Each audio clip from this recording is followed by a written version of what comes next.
নববর্ষে আইন শৃঙ্খলা পরিস্থিতি নিয়ে জরুরি বৈঠক শেষে কথা বলছেন স্বরাষ্ট্র উপদেষ্টা। আমরা সরাসরি চলে যাচ্ছি সেখানে।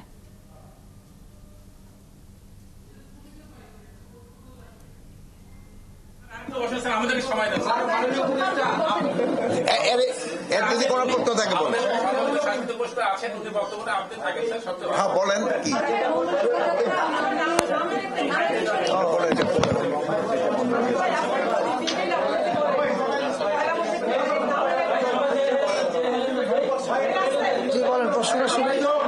ভাই, আপনারা যদি এরকম ভালো করেন পুরো দেশের আইন শৃঙ্খলা কিভাবে রাখবো?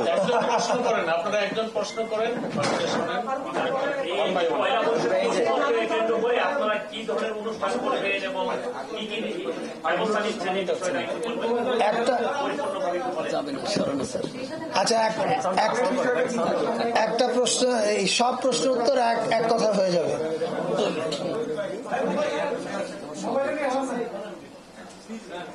শেষ।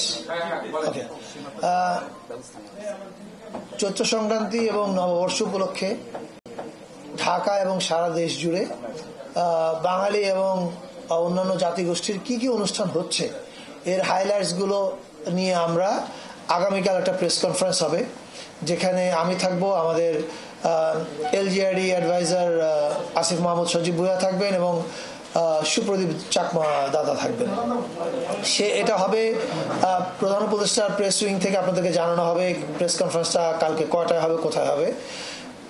ওই প্রেস কনফারেন্সে আমরা ডিটেল আপনাদেরকে লিখিত আকারে দিয়ে দিব কোথায় কি হচ্ছে না হচ্ছে।